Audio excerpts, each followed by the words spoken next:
पेशवा बाजीराव, भारतीय इतिहास का वो अजेय मराठा योद्धा जिसने कभी कोई जंग नहीं हारी।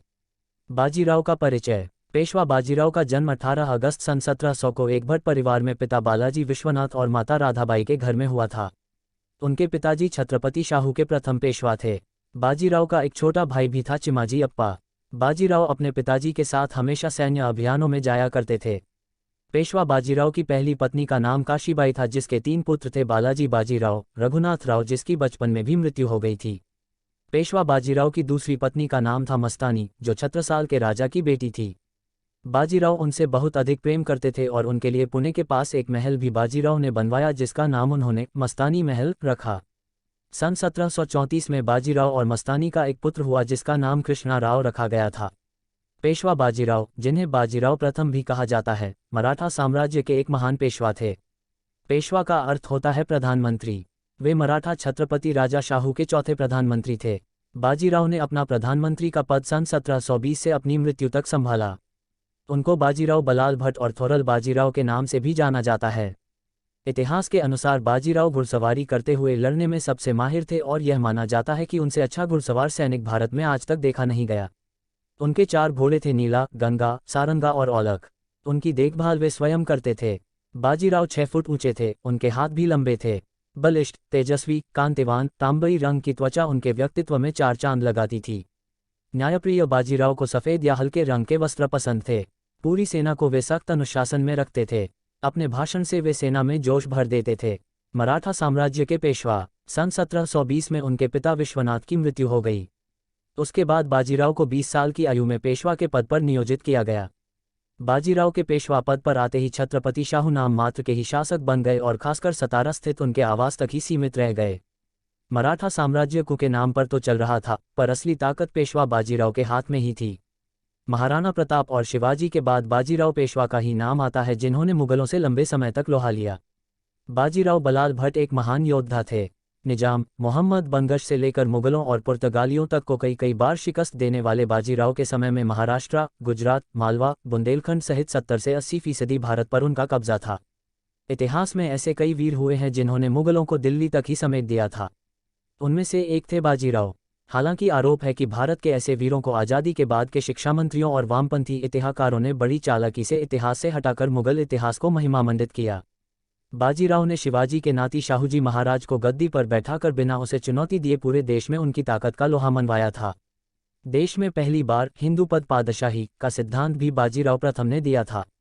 हालांकि जनता किसी भी धर्म को मानती हो, उसके साथ वे न्याय करते थे। उनकी अपनी फौज में कई अहम पदों पर मुस्लिम सिपहसालार थे, जो युद्ध से पहले हर हर महादेव का नारा भी लगाना नहीं भूलते थे। अटक से कटक तक केसरिया लहराने का और हिंदू स्वराज लाने का सपना जो छत्रपति शिवाजी महाराज ने देखा था, उसे काफ़ी हद तक पेशवा बाजीराव ने पूरा किया।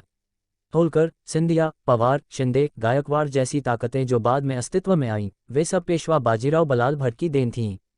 ग्वालियर, इंदौर, पूना और बड़ौदा जैसी ताकतवर रियासतें बाजीराव के चलते ही अस्तित्व में आईं। बुंदेलखंड की रियासत बाजीराव के दम पर जिंदा थी। छत्रसाल की मौत के बाद उनका तिहाई हिस्सा भी बाजीराव को मिला। हिंदुस्तान के इतिहास के बाजीराव अकेला ऐसा योद्धा था जिसने 41 लड़ाइयाँ लड़ी और एक भी नहीं हारी। वर्ल्ड वॉर सेकंड में ब्रिटिश आर्मी के कमांडर रहे मशहूर सेनापति जनरल मॉन्टगोमरी ने भी अपनी किताब हिस्ट्री ऑफ वॉरफेयर में बाजीराव की बिजली की गति से तेज आक्रमण शैली की जमकर तारीफ की है और लिखा है कि बाजीराव कभी हारा नहीं। आज वो किताब ब्रिटेन में डिफेंस स्टडीज़ के कोर्स में पढ़ाई जाती है। बाद में यही आक्रमण शैली सेकंड वर्ल्ड वॉर में अपनाई गई, जिसे ब्लिट्जक्रीग बोला गया। अमेरिकी सेना ने उनकी पालेखेड़ की लड़ाई का एक मॉडल ही बनाकर रखा है, जिस पर सैनिकों को युद्ध तकनीक का प्रशिक्षण दिया जाता है। बाजीराव का युद्ध रिकॉर्ड छत्रपति शिवाजी और महाराणा प्रताप से भी अच्छा माना जाता है। नर्मदा पार सेना ले जाने वाला और 400 वर्ष की यवनी सत्ता को दिल्ली में जाकर ललकारने वाला बाजीराव पहला मराठा था। निजाम के खिलाफ अभियान। पेशवा बाजीराव 4 जनवरी 1721 में निजाम उल मुल्क सफजह प्रथम से मिले और अपने विवादों को एक समझौते के तौर पर सुलझाया, पर तब भी निजाम नहीं माना और मराठों के अधिकार के खिलाफ डेक्कन से कर वसूलने लगा। सन 1722 में निजाम को मुगल शासन का वजीर बना दिया गया, परंतु सन 1723 में सम्राट मोहम्मद शाह ने निजाम को डेक्कन से अवध भेज दिया। निजाम ने वजीर का पद छोड़ दिया और वो दोबारा डेक्कन चला गया। सन 1725 में निजाम ने मराठा कर अधिकारियों को खदेड़ने का प्रयास किया और वह इस प्रयास में सफल हुआ। इसके एवज में 27 अगस्त सन 1727 में बाजीराव ने निजाम के खिलाफ मोर्चा शुरू किया और उन्होंने जालना, बुरहानपुर और खानदेश सहित निजाम के कई राज्यों पर कब्जा कर लिया। 28 फरवरी 1728 में बाजीराव और निजाम की सेना के बीच एक युद्ध हुआ जिसे पलखेत की लड़ाई कहा जाता है। इस लड़ाई में निजाम की हार हुई और उस पर मजबूरन शांति बनाए रखने के लिए दबाव डाला गया। मालवा का अभियान। बाजीराव ने सन 1723 में दक्षिण मालवा की ओर एक अभियान शुरू किया जिसमें मराठा के प्रमुख राणोजी शिंदे, मल्हाराव होलकर, उदाजीराव पवार, तुकोजीराव पवार और जीवाजीराव पवार ने सफलतापूर्वक चौथ वसूला। अक्टूबर 1728 में बाजीराव ने एक विशाल सेना अपने छोटे भाई चिमनाजी अप्पा के नेतृत्व में भेजा जिसके कुछ प्रमुख थे शिंदे, होलकर और पवार। 29 नवंबर 1728 को चिमनाजी की सेना ने मुगलों को अमझेरा में हरा दिया। बुंदेलखंड का अभियान। बुंदेलखंड के महाराजा छत्रसाल ने मुगलों के खिलाफ विद्रोह छेड़ दिया था जिसके कारण दिसंबर 1728 में मुगलों ने मोहम्मद खान बंगश के नेतृत्व में बुंदेलखंड पर आक्रमण कर दिया और महाराजा के परिवार के लोगों को बंधक बना दिया। छत्रसाल राजा के बार बार बाजीराव से मदद मांगने पर मार्च सन 1729 को बाजीराव ने उत्तर दिया और अपनी ताकत से महाराजा छत्रसाल को उनका सम्मान वापस दिलाया। महाराजा छत्रसाल ने बाजीराव को बहुत बड़ी जागीर सौंपी और अपनी बेटी मस्तानी और बाजीराव का विवाह भी करवाया। साथ ही महाराजा छत्रसाल ने अपनी मृत्यु सन 1731 के पहले अपने कुछ मुख्य राज्य भी मराठों को सौंप दिए। गुजरात का अभियान। सन 1730 में पेशवा बाजीराव ने अपने छोटे भाई चिमनाजी अप्पा को गुजरात भेजा। मुगल शासन के गवर्नर सरबुलंद खान ने गुजरात का कर इकट्ठा, चौथ और सरदेशमुखी को मराठों को सौंप दिया। 1 अप्रैल 1731 में बाजीराव ने दाभाड़े, गायकवाड़ और कदमबंदे की सेनाओं को हरा दिया और दभोई के युद्ध में त्रिम्बकराव की मृत्यु हो गई। 27 दिसंबर 1732 में निजाम की मुलाकात पेशवा बाजीराव से रोहे रमेशराम में हुई, परंतु निजाम ने कसम खाई कि वो मराठों के अभियानों में हस्तक्षेप नहीं करेगा। सिद्दियों के खिलाफ अभियान। जंजीरा के सिद्दी मुस्लिम राजा एक छोटा राज्य पश्चिमी तटीय भाग और जंजीर के किले को संभालते थे, पर शिवाजी की मृत्यु के बाद से वो धीरे धीरे मध्य और उत्तर कोंकण पर भी राज करने लगे। सन 1733 में सिद्दी प्रमुख रसूल याकूत खान की मृत्यु के बाद उसके बेटों के बीच युद्ध सा छिड़ गया। उनके एक पुत्र अब्दुल रहमान ने बाजीराव पेशवा से मदद मांगी जिसके कारण बाजीराव ने कान्होजी इंगरे के पुत्र सेखोजी इंगरे के नेतृत्व में एक सेना मदद के लिए भेज दी। मराठों ने कोंकण और जंजीरा की कई जगहों पर काबू पा लिया और 1733 में ही उन्होंने रायगढ़ के किले पर भी कब्जा कर लिया। 19 अप्रैल 1736 में चिमनाजी ने सिद्दियों पर आक्रमण कर दिया जिसके कारण लगभग 1500 से ज्यादा सिद्दियों की मृत्यु हो गई। मुगलों के गढ़ दिल्ली के खिलाफ अभियान। बाजीराव के पद पर आने के बाद मुगल सम्राट मोहम्मद शाह ने मराठों को शिवाजी की मृत्यु के बाद प्रदेशों की अधीनता को याद दिलाया। सन 1719 में मुगलों ने ये भी याद दिलाया कि डेक्कन के 6 प्रांतों से कर वसूलने का मराठों का अधिकार क्या है। उस वक्त निजामुल मुल्क असफ जह प्रथम मुगल साम्राज्य का वाइसराय था। उसने दक्कन में नया राज्य निर्माण किया और मराठों को कर वसूली के अधिकार के लिए चुनौती दी। बहुत जल्द ही मराठों ने मालवा और गुजरात में भी प्रदेशों को प्राप्त किया। 19-20 साल के उस युवा बाजीराव ने 3 दिन तक दिल्ली को बंधक बनाकर रखा था। मुगल बादशाह की लाल किले से बाहर निकलने की हिम्मत नहीं हुई। यहाँ तक कि 12वां मुगल बादशाह और औरंगजेब का नाती दिल्ली से बाहर भागने ही वाला था कि बाजीराव मुगलों को अपनी ताकत दिखाकर वापस लौट गए। ये घटना भंसाली की फिल्म में नहीं है। दिल्ली पर आक्रमण उनका सबसे बड़ा साहसिक कदम था। वे अक्सर शिवाजी के नाती छत्रपति शाहू से कहते थे कि मुगल साम्राज्य की जड़ों यानी दिल्ली पर आक्रमण किए बिना मराठों की ताकत को बुलंदी पर पहुंचाना मुमकिन नहीं और दिल्ली को तो मैं कभी भी कदमों पर झुका दूंगा। छत्रपति शाहू 7 से 25 साल की उम्र तक मुगलों की कैद में रहे थे। वे मुगलों की ताकत को बखूबी जानते थे, लेकिन बाजीराव का जोश उस पर भारी पड़ जाता था।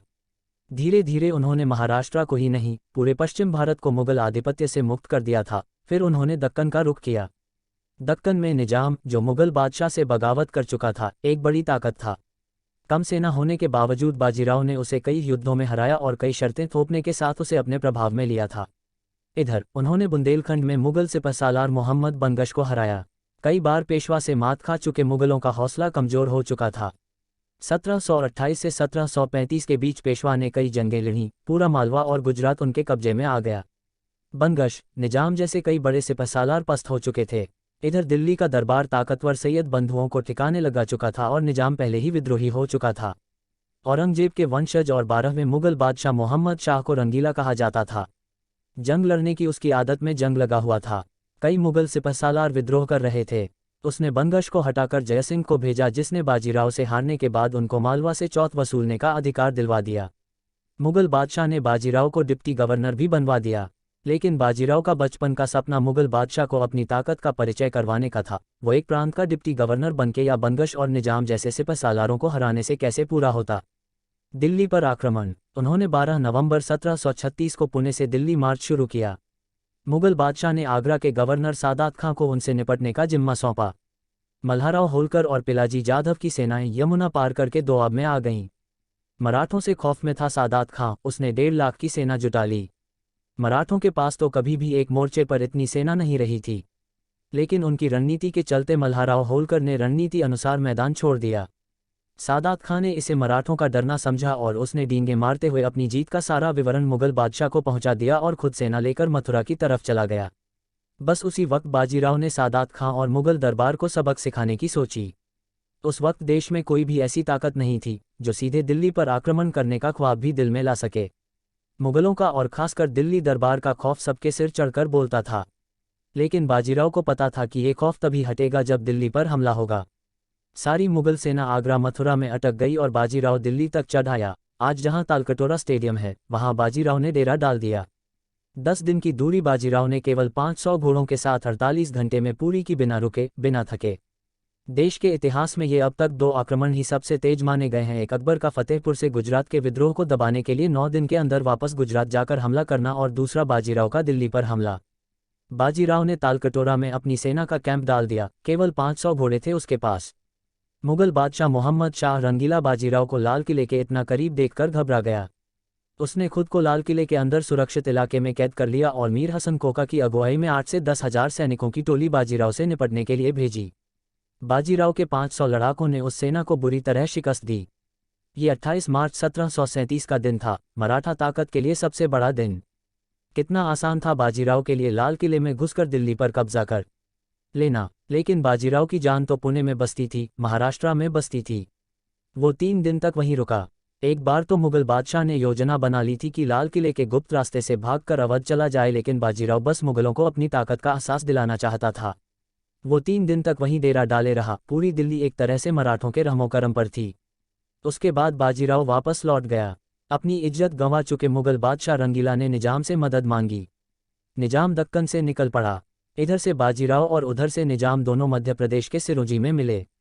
लेकिन कई बार बाजीराव से पिट चुके निजाम ने उनको केवल इतना बताया कि वो मुगल बादशाह से मिलने जा रहा है, किसी युद्ध के लिए नहीं। निजाम को मराठाओं ने रास्ता दे दिया। निजाम दिल्ली आया और उसने कई मुगल सिपह सालारों ने हाथ मिलाते हुए बाजीराव को धूल चटाने का संकल्प लेकर कूच कर दिया। लेकिन बाजीराव बलाल भट्ट दूरदर्शी योद्धा था। वह पहले से ही यह सब जानता था। वह अपने भाई चिमनाजी अप्पा के साथ 10,000 सैनिकों को दक्कन की सुरक्षा का भार देकर 80,000 सैनिकों के साथ फिर दिल्ली की तरफ निकल पड़ा। इस बार मुगलों को निर्णायक युद्ध में हराने का इरादा था ताकि वे फिर सिर न उठा सकें। दिल्ली से निजाम की अगुवाई में मुगलों की विशाल सेना और दक्कन से बाजीराव की अगुवाई में मराठा सेना निकल पड़ी। दोनों सेनाएं भोपाल में मिलीं। 24 दिसंबर 1737 के दिन मराठा सेना ने मुगलों को जबरदस्त तरीके से हराया। निजाम ने अपनी जान बचाने के लिए बाजीराव से संधि कर ली। इस बार 7 जनवरी 1738 को ये संधि दोराहा में हुई। मालवा मराठों को सौंप दिया गया और मुगलों ने 50 लाख रुपए बतौर हर्जाना बाजीराव को सौंपे। चूंकि निजाम हर बार संधि तोड़ता था, सो बाजीराव ने इस बार निजाम को मजबूर किया कि वो कुरान की कसम खाकर संधि की शर्तें दोहराए। ये मुगलों की अब तक की सबसे बड़ी हार थी और मराठों की सबसे बड़ी जीत। पुर्तगालियों के खिलाफ अभियान। पेशवा बाजीराव बलाल भट्ट यही नहीं रुका, अगला अभियान उसका पुर्तगालियों के खिलाफ था।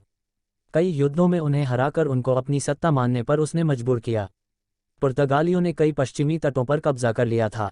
सालसिक द्वीप पर उन्होंने अवैध तरीके से एक फैक्ट्री बना दी थी और वे हिंदुओं में जातिवाद बढ़ाकर धर्मांतरण का कार्य कर रहे थे। वसई युद्ध के बाद मार्च 1737 में पेशवा बाजीराव ने अपनी एक सेना चिमंजी के नेतृत्व में भेजी और थाना किला और बेसिन पर कब्जा कर लिया।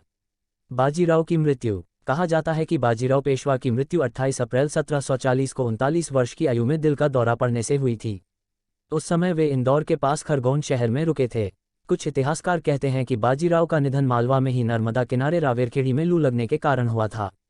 अगर बाजीराव पेशवा कम उम्र में न चल बसता तो न अहमद शाह अब्दाली या नादिर शाह हावी हो पाते और न ही अंग्रेज और पुर्तगालियों जैसी पश्चिमी ताकतें होतीं। बाजीराव का केवल 40 साल की उम्र में इस दुनिया से चले जाना मराठों के लिए ही नहीं, देश की बाकी पीढ़ियों के लिए भी दर्दनाक भविष्य लेकर आया। अगले 200 साल गुलामी की जंजीरों में जकड़े रहा भारत और कोई भी ऐसा योद्धा नहीं हुआ जो पूरे देश को एक सूत्र में बांध पाता। वाराणसी में उनके नाम का एक घाट है जो खुद बाजीराव ने 1735 में बनवाया था। दिल्ली के बिरला मंदिर में उनकी एक मूर्ति है। कच्छ में उनका बनाया आयना महल, पूना में मस्तानी महल और शनिवार बाड़ा है। पूना शहर को कस्बे से महानगर में तब्दील करने वाले बाजीराव बलाल भट्ट थे और सतारा से लाकर कई अमीर परिवार वहां बसाए गए थे।